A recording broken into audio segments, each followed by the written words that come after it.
نحمدہ و نصلی علی رسول الکریم بسم اللہ الرحمن الرحیم۔ سامعین،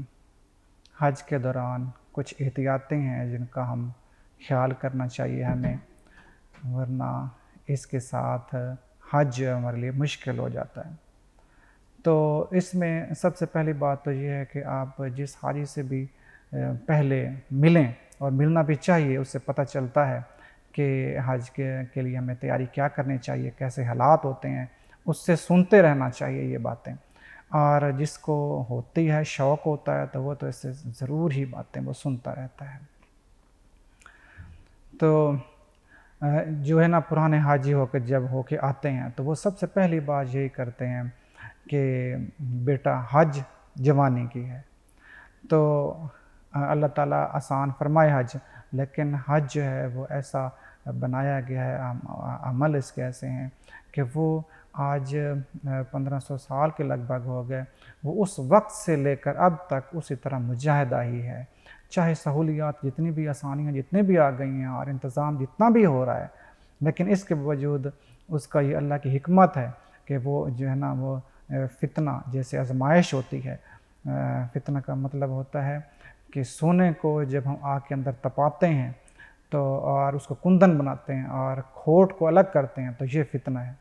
یہ عمل فتنہ کہلاتا ہے۔ اسی طرح سے اللہ بھی آزمائشیں دیتا ہے کہ ہم نے کھرے اور کھوٹے کو الگ کرنا ہے۔ تو جتنا ثواب ہے، تو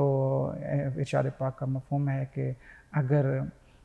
حج مبرور، جس کے اندر ہم نے حلال حرام کا خیال رکھا ہے، حج کر کے ایک بندہ واپس آیا ہے، وہ ایسا ہی ہے جیسے وہ اپنی ماں کے پیٹ سے اب پیدا ہوا ہے، سارے گناہ اس کے معاف ہو گئے۔ تو اتنی بڑی فضیلت ہے، اور ایک نماز کا ثواب 1,00,000 نماز کا ثواب کا ہے، نماز پڑھنے کا ثواب ہے۔ تو پھر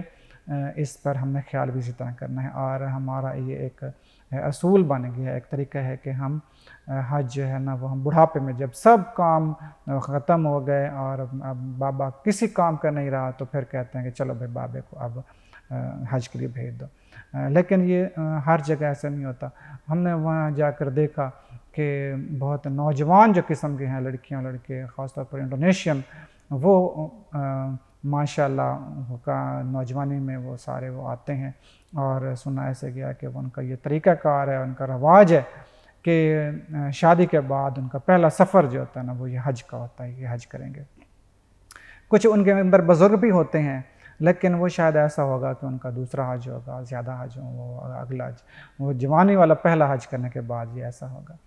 تو ایسے مناسک ہیں کہ اگر کوئی بوڑھا جائے تو وہ نہ تو کر سکتا ہے، دوسروں کے لیے بوجھ ہی بنتا ہے۔ پھر دوسری بات یہ ہے کہ ہم 5-5.5 گھنٹے کی فلائٹ سے جب ہم جاتے ہیں تو ظاہر ہے کہ وہ ریجن، وہ علاقہ تبدیل ہو جاتا ہے، آب و ہوا وہ تبدیل ہو جاتی ہے، گرمی اور خشک، اور یہ سارے تبدیل، اور غذائیں بھی اسی طرح سے تبدیل، اور وہاں جو ہمیں اے سی دیا جاتا ہے، ہر کمرے میں ہر جگہ اے سی، تو پھر بعض کا اس طرح سے ہماری صحت بھی خراب ہو جاتی ہے۔ اس بات کا خیال کریں۔ پھر ہم نے وہاں سے اے سی نکلیں گے اور بسوں کے اندر پھر بیٹھیں گے، اور پھر خانہ کعبہ کے اندر آ گئے تو ٹھنڈا کسی طرح سے، پھر وہاں جو ہے نا کولروں کے پاس جو آب زمزم کے ہوتے ہیں، وہ لکھا ہوتا ہے ماء البارد، وہ بہت ٹھنڈا یخ پانی ہوتا ہے۔ ہم جب طواف کرتے ہیں اور اس طرح سے آتے ہیں گرمی میں، تو ہم وہاں اس کو اللہ کی نعمت سمجھ کر وہ ٹوٹ پڑتے ہیں، اور وہ ہم پانی پینے لگتے ہیں، ٹھنڈا یخ، اور وہ اتنا اس موسم میں وہ خطرناک ہوتا ہے کہ وہ جو فوراً ہی نزلہ زکام اور ٹانسلز وغیرہ ہو جاتے ہیں، گلا پکڑا جاتا ہے، اور پھر جو ہے نا وہ چونکہ ہم پردیس میں تو آ چکے ہوتے ہیں، عوام سب پردیسی ہوتے ہیں، نئے تبدیلی ہوتی ہے ساری فضا میں، تو وہ پھر ٹھیک ہونے میں نہیں آتے، اور ہمارے جو حج بھی ہمارا اس خطرے میں پڑ گیا، اور اگر عمرہ ہے تو بھی وہ تو 20-25 دن کا ہوتا ہے، تو وہ تو ٹھیک کرنے میں وہ ہو جاتا ہے۔ تو ان کولرز کے ساتھ لکھا ہوتا ہے کہ ماء غیر بارد، وہ ٹھنڈا نہیں ہوتا، تو ہم وہ پی لیں، ان باتوں کا خیال کریں۔ اسی طرح سے پھر ہم احرام کی جو ہے نا، وہ 2 چادریں اگر لے جاتے ہیں، 2 جوڑے چادروں کے، تو اس کی ضرورت نہیں ہے۔ ہم کوشش 2 جوڑے اس لیے کرتے ہیں کہ ایک خراب ہو جائے تو دوسرا پہن لیا، لیکن وہ انہوں نے ہمیں بتایا کہ اگر ایک ہم نے جو نیچے باندھا ہوا ہے وہ خراب ہو بھی جاتا ہے تو آپ اس کو دھوئیں، اور جو اوپر والا ہے نا، وہ اس کو آپ نیچے باندھ لیں، اور جو آپ نے جو دھویا ہے وہ آپ واپس لے آئیں گے۔ مینا کے اندر خصوصاً جیسے ہوتا ہے وہاں، تو خشک پنکھوں کی ہوا ہوتی ہے، صحرا کی ہوا، وہ کچھ ہی دیر میں وہ اس کو خشک کر دے گی، اور وہ آپ پھر دوبارہ اوپر سے جسم کو اوپر بڑے ڈھانپ لیں، تو دودھ لے جانے کی ضرورت نہیں ہے۔ اسی طرح سے مینا کے اندر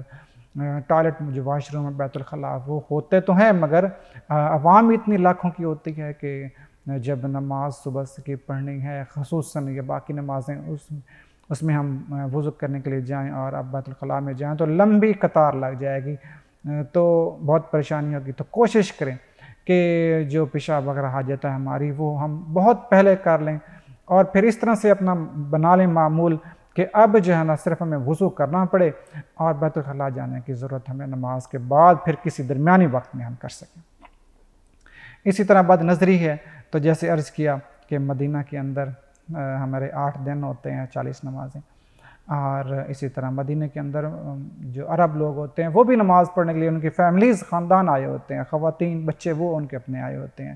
بہت سارے۔ مکہ کے اندر باقی ہمارا جتنا وقت وہ سارا ادھر گزرتا ہے، تو مدینہ کے اندر ایک نماز کا 50,000 نمازوں کا ثواب، خانہ کعبہ کے اندر ایک نماز پڑھنے کا 1,00,000 نماز پڑھنے کا ثواب۔ لیکن دیکھیے اللہ تعالیٰ نے وہاں جو ہے نا حج کے دوران وہ نقاب وہ کہا اجازت نہیں دی کہ چہرہ کھلا رہے، تو وہاں جو ہے یہ آزمائش ہے، اور بد نظری خصوصاً اور باقی جو گناہ بھی ہیں ان کو بھی اسی طرح سے، جیسے نماز 1,00,000 گناہ ثواب ہے، گناہ کا بھی اسی طرح سے۔ تو کوشش کریں کہ اللہ کے گھر میں آ کر اللہ کی غیرت کو نہ للکاریں اور بد نظری سے بھی پرہیز کریں۔ پھر اگر ہماری کھانا پینا جو ہے نا وہ بہت دیکھ بھال کر اور بہت زیادہ پیٹ بھر کر کھا لینا، یہ ایسا نہیں ہونا چاہیے، بس ضرورت کے مطابق اپنے آپ کو فٹ رکھنا ہے۔ اسی طرح سے تاکہ دوسروں کی، ہم خود بھی فٹ رہیں، صحیح مناسک ادا کر سکیں اور دوسروں کی مدد کر سکیں۔ اسی طرح سے جو برقی سیڑھیاں ہوتی ہیں وہاں جو ہے نا جب چڑھتے ہیں تو ایک قدم رکھتے ہیں برقی سیڑھی پر، اور جب وہاں سے پھر زمین پر اوپر جا کر پھر ہم قدم رکھتے ہیں ساکن زمین پر، تو ایک جھٹکا سا لگتا ہے اور اس کو سنبھلنا ہوتا ہے اس کا، تو وہ کوشش کریں، نہیں تو بندہ گر سکتا ہے، اور وہاں ایسی گراریاں سی لگی ہوتی ہیں اس کے اندر جو پاؤں کو زخمی بھی کر سکتی ہیں، تو ان باتوں کا خیال کریں گے۔